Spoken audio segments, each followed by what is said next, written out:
lo vamos a dejar Faride. No sé si te gustaría o si le echaste un ojo o si sí, pero no Creo que se te está cortando un mucho, no poco. sé. ¿Se está cortando? Yo no te oí bien, no sé lo demás. Sí, se corta. Y sí, sí estoy dispuesta, ya la revisé. ¿No? A ver, apagar aparatos, a ver si mejora.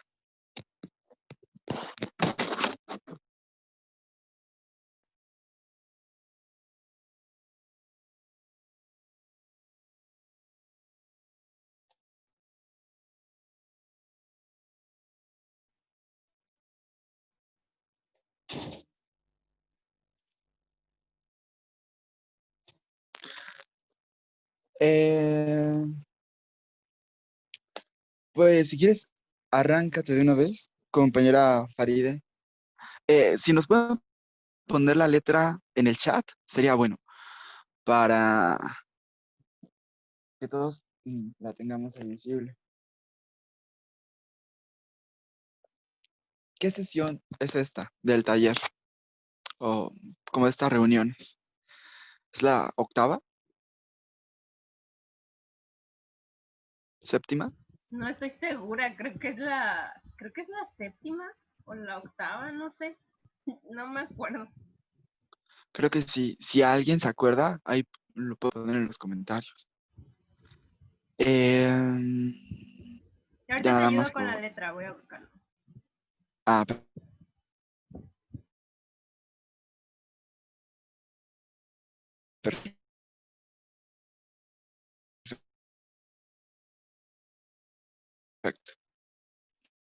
Bueno, si quieres mientras, pues platícanos, Faride.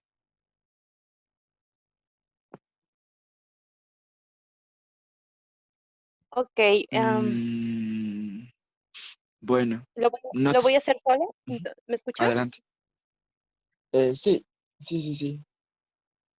Ok, vale. Eh,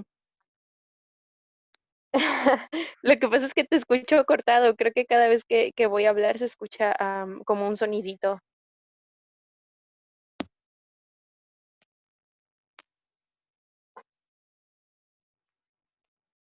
¿Empiezo?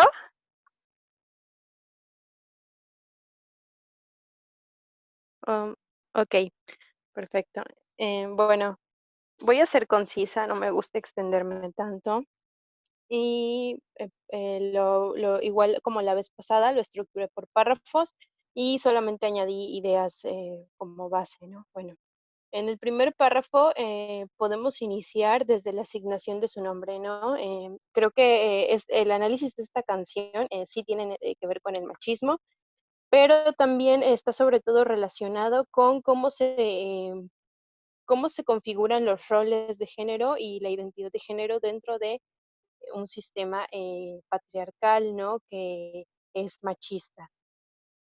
Entonces, bueno, la asignación de su nombre, se le asigna un nombre de varón a Simón, ¿no? Todo gira en torno a eso, a su género, ¿no? A su sexo biológico. Eh, el orgullo habla de que era el orgullo de su padre, ¿no? De don Andrés por haber nacido varón, lo que implica que preferiría un varón en vez de una hembra, ¿no? Porque la educación que iba a asignarle era la de alguien que se identificaba como hombre y reproducía ese rol. Como sabemos ya, el género es una construcción social y parte de la negativa hacia la crítica del género binario en general tiene que ver con el desentendimiento de eso, ¿no? De que el género no está necesariamente asociado a el sexo biológico, una narrativa distinta, y que esa narrativa se construye también en función del lenguaje, ¿no? De la corporalidad, de cómo se vive el cuerpo en relación con el lenguaje. Perdón si estoy siendo demasiado reduccionista o estoy pasando rápidamente de una cosa a otra, pero prefiero que no se vuelva tedioso. Bueno, se cree que el género es inseparable del sexo biológico con que se nace y que le es inherente, que no es elegible ni transformable. Em, habla de que fue criado como los demás, implica que se le educó como como cualquiera de su género, ¿no? Compartiendo este rol, ¿no? Que cualquiera que nace con su sexo reproduce. Y además habla de severidad y de sometimiento, de falta de autonomía e imposibilidad de autoconstrucción. Y este tipo de educación está relacionado con la idealización de los padres sobre sus hijos, tengan las razones variadas que tengan. En este caso, parece que la intención de don Andrés era crearse un clon, probablemente para perpetuarse, lo que significa también perpetuar su moral, ¿no? Creo que este es el punto fundamental, ¿no? Mm, Me acordé un poco y podemos, a lo mejor incluirlo. Hay una serie, no sé si la han visto, que se llama Modern Family. A mí esa serie me gusta mucho porque tiene mucho que ver con las brechas generacionales, ¿no? Y cómo se construye la cultura entre generaciones y cómo se construye la cultura también de acuerdo a tu identidad de género y todo esto y a tu preferencia sexual, ¿no? Y hay un problemilla ahí durante toda la serie entre un padre y su hijo porque el hijo es homosexual y el padre pues es un veterano, ¿no? Entonces ya se imaginarán la dificultad que se suscita para comunicarse. Y me acuerdo un poco de esto porque en un episodio el padre le dice al hijo que para él fue muy difícil que naciera con esta preferencia homosexual, puesto que él había idealizado ya, ¿no? Entregarlo en su boda a una mujer, entregarle a una mujer, ¿no? Verlo teniendo una familia tradicional, ¿no? Entonces, me acordé de eso porque justamente es lo que sucede, ¿no? Los padres hacen una idealización de sus hijos y los construyen fundados en lo que ellos mismos son, ¿no? Entonces, no les otorgan la autonomía para construirse y se convierte en una imposición. Ok, entonces puse también, en este caso, reconocen, bueno, ya en la parte donde habla de la naturaleza, ¿no? Que no se puede corregir a la naturaleza, se me ocurrió, perdón porque tengo en desorden mis apuntes, se me ocurrió que qué es lo natural, ¿no? Se habla mucho de lo natural cuando se tocan estos temas, pero ¿qué es lo natural? Cuando dice no se puede corregir a la naturaleza, hablan de naturaleza y reconocen lo natural en la transgresión del género que hace Simón, simplemente porque nace de un deseo profundo incorregible. Pero ¿por qué tendríamos que corregir, no? O sea, estamos hablando que en este caso es bueno mirar la palabra corregir. ¿Por qué tenemos que corregir esto, no? Quiere decir que se usa peyorativamente, ¿no? Según los estándares y la creencia de quien lo sigue sobre lo que se tiene que corregir. Luego, bueno, cambio otra vez de párrafo y dice, lejos de casa se le olvidó aquel sermón. Esto significa que tuvo la autonomía para autoconstruirse y desarrollarse de acuerdo con la identidad de género con la que se sentía cómodo.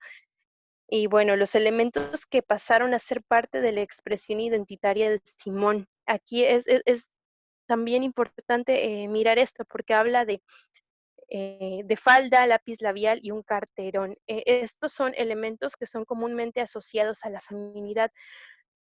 ¿Cuál es uno de los puntos fundamentales de la discusión entre las TERF y la comunidad trans? Es justo esto, ¿no? Que la feminidad se asocia comúnmente a un rol. Para ellas, para las TERF, lo que están haciendo los transexuales y las personas transgénero es reproducir este rol que las mujeres cis consideran dañino para las mismas, ¿no? ¿Por qué? Porque quiere decir que las están enjaulando y no les están permitiendo desarrollarse de acuerdo con su propia percepción de sí mismas, ¿no? Sino seguir reproduciendo esos roles. Sin embargo, pues hay un montón de activistas transgénero que se encargan de desmentir esto, ¿no? El que seas una mujer trans no significa que vas a identificarte con esto que se considera femenino, ¿no? Y una vez que se pueda conseguir esa abolición de género. En eso sí estoy de acuerdo con el feminismo radical, en que la abolición de género es algo necesario, pero no la abolición de género como que no existe el género, porque tendríamos que pensar entonces qué es el género, ¿no? Y cómo es que el género se construye. Podría ser cierto que una vez abolidos los roles, el género se destruya. Pues yo creo que no, yo creo que existen otro tipo de factores que influyen, como lo decíamos con el lenguaje, la corporalidad y cómo se construye a través del lenguaje, pero que no esté basado en lo biológico, como es lo que apelan también el feminismo radical, no quiere decir tampoco que tenga que basarse en algo meramente de percepción, ¿no? Cuando las mujeres dicen que no son un sentimiento, que ser mujer no es un sentimiento, yo creo que todos lo hemos oído. ¿A qué se refieren con que no ser mujer no es un sentimiento, no? Y bueno, para ellas inmediatamente es asociarlo al sexo biológico, ¿no? Pero entonces tendríamos que ver que no somos animales tampoco y que somos seres sociales y que la construcción social influye sobre nosotros. Bueno, para no desviarme tanto, me quedé en qué es el género, sería algo que tendríamos que responder necesariamente. Mm, ok, escribí también, ah, ok. En la parte donde dice árbol que nace doblado, esa parte también me causó mucha gracia porque también me parece que doblado es una expresión peyorativa en este contexto, ¿no? ¿Por qué es doblado, no? Porque estás hablando de que es natural, pero al mismo tiempo estás hablando de que la naturaleza lo arrojó doblado, ¿no? ¿Cómo está doblado? ¿Por qué se considera doblado? Porque no no se le parece a lo que está establecido, ¿no? A lo que es normativo. Y en ese caso yo pienso en una tolerancia sin entendimiento, aceptación sin entendimiento. ¿Y cómo es que esto puede ser posible, no? Porque aun cuando toleras y aceptas al otro como es, como se percibe, no estás comprendiendo en realidad lo que lo lleva a ello, ¿no? Y creo que la comprensión es algo completamente necesario porque implica que no nada más, no vas a defender algo que no conoces, ¿no? Y no vas a tener esos huecos, digamos, intelectuales. Y, ay, perdón, la verdad es que estoy algo dispersa. Pero, pues, algo así, ¿no? Que no vas que vas a tener un sustento suficiente, ¿no? Un argumento suficiente para defenderlo y que va a partir del conocimiento de lo mismo. Habla de si del cielo te caen limones, también ese me causan gracia cómo utilizan estos, creo que se llaman refranes, ¿no? Porque, pues, creo que en ellos se encuentra en buena parte el la intención de la canción, ¿no? Dice: "Si del cielo te caen limones, aprende a hacer limonada", habla como de una resignación, ¿no? Entonces, hay que resignarse ante una situación así, ¿por qué habría que resignarse, no? ¿Por qué se considera que hay que resignarse? Eh, bueno, y solamente concluí con que las construcciones sociales no se cuestionan, se vuelven normativas y sirven de base para generarnos expectativas que pueden ser dañinas. Que posteriormente habla de que el viejo cediendo un poco y remite otra vez a lo de es cansancio y resignación o una comprensión de la situación en que se encontraba su hijo, ¿no? Una comprensión que no necesariamente parte de la empatía emocional, o sea, no nada más la empatía es sentir, ¿no? Lo que el otro siente, porque yo creo que hay que redefinir la empatía. Yo comentaba algunas veces con algunos amigos que me decían, es que basta con pensar en la situación que está pasando el otro y sentirse como se siente el otro. Y yo les decía, bueno, francamente yo no tengo esta capacidad de sentirme como se siente el otro, porque a veces ni siquiera entiendo lo que yo misma siento, ¿no? Pero yo creo que también la empatía puede ser racional, ¿no? Puedes pensar en la situación y razonarla de manera priorística y llegar a conclusiones que universalmente pueden ser muy, pues digamos, equilibradas, ¿no? Que puede pensarse en un equilibrio de la situación a partir de ellas. Esto tiene que ver un poco con los juicios kantianos y pues no sé, creo que hasta ahora es todo. Si quieren preguntar algo o ir añadiendo y mejor lo vamos desarrollando así, porque como que el ejercicio de hablar y hablar yo sola no me late.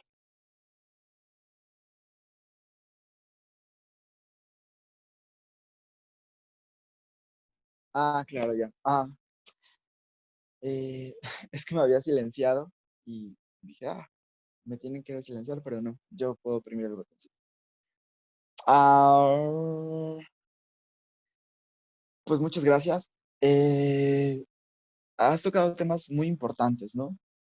Y es que como son muchos, podemos pensar como al menos cuatro grandes líneas, ¿no? Sobre las cuales trabajar en función de la canción.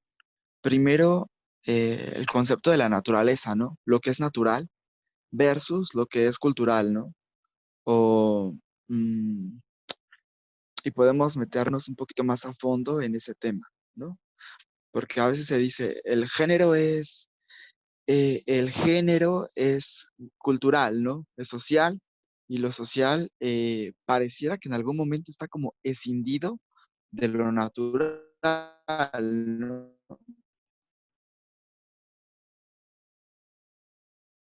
Sí, así es, exactamente. Yo también lo percibo así. Podría uno De un- preguntarse, ¿por qué no es lo cultural?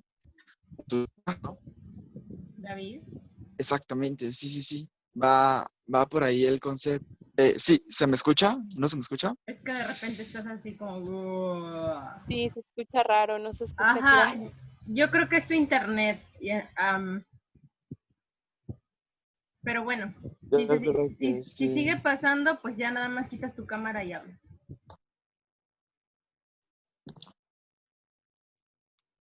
Yo creo que sí. Voy a quitar mi cámara, de hecho. Adiós, imagen. Eh, bueno, igual si se interrumpe o suena raro, pues interrúmpanme para saber.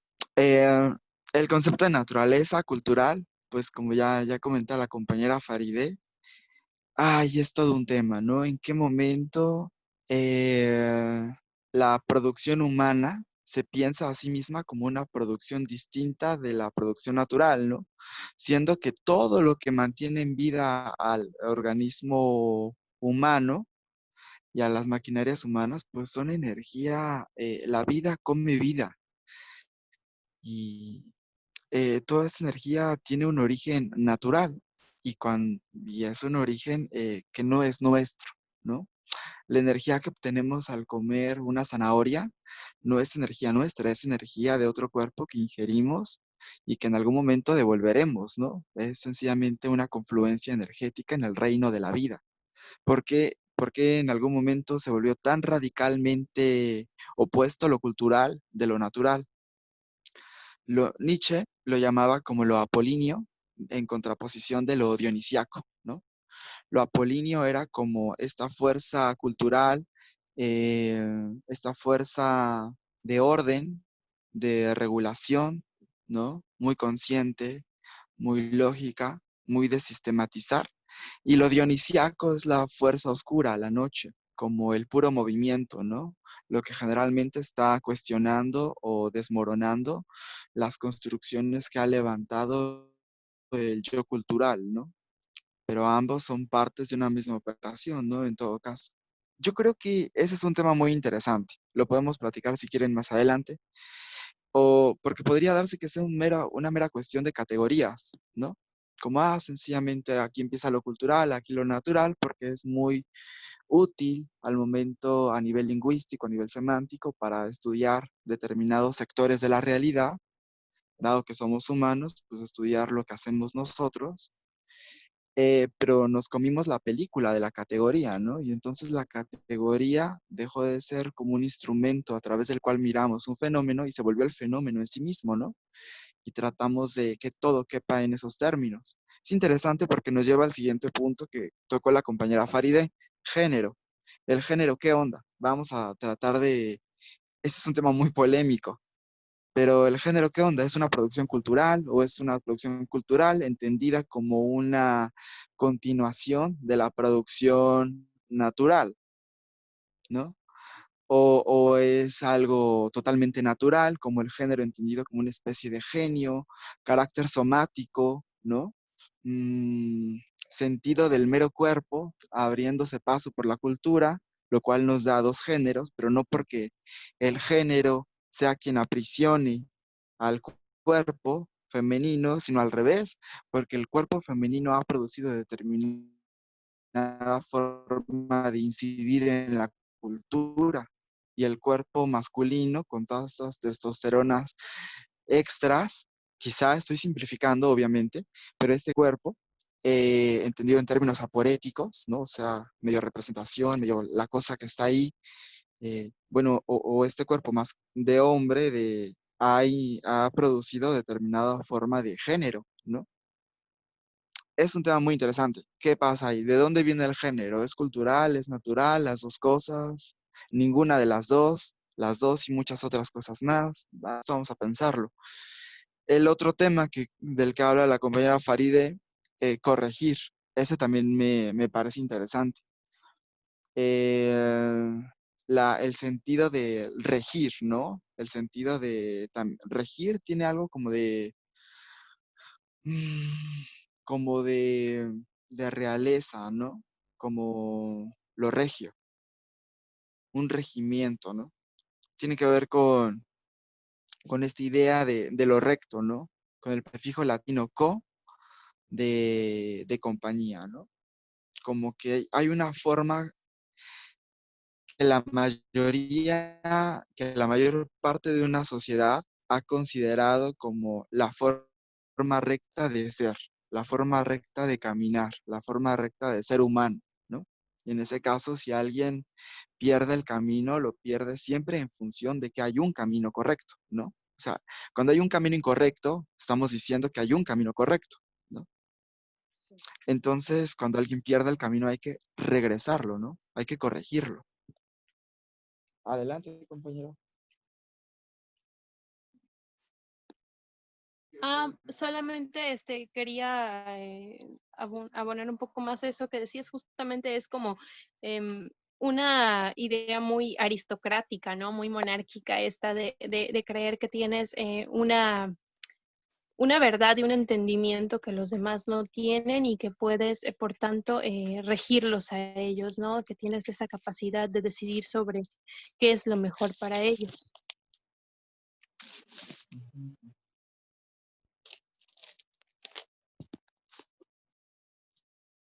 Ay, perdón.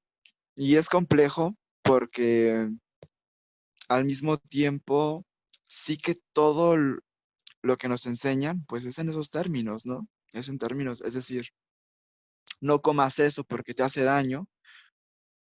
Sí tenemos que aceptar de alguna forma el malo y lo bueno, ¿no? Que nos enseñan desde pequeños. Probablemente sea el principio de lo que nos forma como sujetos, como personajes, ¿no? La idea de que hay cosas malas y que hay cosas buenas.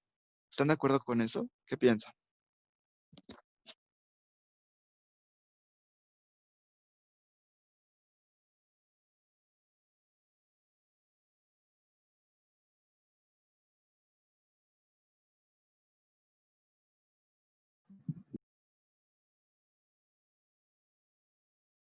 ¿Nadie? Bueno, em, no sé cómo interpretar eso. Si están de acuerdo o están en desacuerdo, pero Estamos de acuerdo. están de acuerdo. Sí, sí, hay que tener contacto humano porque siento que estoy hablando así, con bots. Sí, sí se usa así ese concepto, ¿no? ¿Verdad? Creo que Laura quiere hablar, alzó la mano. Ay, si quieren participar, está bien que alcen la manita para llevar un Ajá, orden. enterado. Sí, Adelante, Laura. adelante. Ay, hola, buenos días. Pues de lo que preguntabas, de lo bueno y lo malo, yo creo que esta parte, em, al ser humano se le hace más fácil ordenar el mundo. O no, no sé si se le hace más fácil. Creo que los seres humanos siempre buscamos ordenar. O sea, todo es un caos, pero siempre buscamos ordenar. Entonces, la manera más fácil de hacerlo, pues es bueno y malo. Sin embargo, yo creo que no, pues la vida no es tan simple o pues sí, todo lo que está alrededor tiende al caos y y no hay un camino como único o a veces el concepto de bueno y malo a veces tiene matices. Hay acciones pues que no tienen un borde o un límite definido. Y pues ya, básicamente eso es lo único que quería aportar. No, pues es que es muy interesante este concepto, ¿no? Lo de lo bueno y lo malo, porque así podemos decir, nos simplifica la experiencia de la vida, pero también podríamos decir, no, como dice la compañera Faride, es tan simple ese sistema que al revés nos supercomplica la vida, ¿no? Nos, nos la hace llevar como a dos polos, la polariza y eso nunca es bueno porque la vida está llena de matices, está llena de es mucho más rica que dos puntos, ¿no? Las experiencias, cualquiera lo sabe. Tú vas a ver una película, sea la que sea, y si eres sincero, sabes que tu experiencia viendo la película no fue ni buena ni mala. Siempre hay, de hecho son pocas veces en las que experimentamos lo bueno y lo malo, ¿no? Siempre va todo mezclado, hay como un montón de otros puntos. Entonces sí, podríamos decir que esta visión dualista, esta dicotomía, pues no sé si sea la mejor. No sé si nos simplifica o nos supercomplica pensar, por ejemplo, dos géneros, ¿no? O pensar, por ejemplo, solamente dos géneros. No sé, hay quienes abogan por miles y miles, etcétera, ¿no? La teoría queer, por ejemplo, ellos abogan por tener miles de géneros, ¿no? ¿Cuántos? Pues cuántas personas existan. Porque si entendemos el género como una especie de identidad moral que te es asignada socialmente a partir de tu sexo, pues entonces parece que solo te dan dos opciones para vivir la vida, ¿no? Como hombre o como mujer. Y a veces puede ser cisgénero en caso de que tú te sientas a gusto con, digamos, el género que te toca, el género que te fue asignado, o transgénero en caso de que pues, quieras, te sientas más cómodo, sencillamente, pues con este otro modelo moral, ¿no? Que culturalmente es asignado pues, a otro tipo de cuerpos. Y en ese caso sigue pareciendo súper chiquito, ¿no?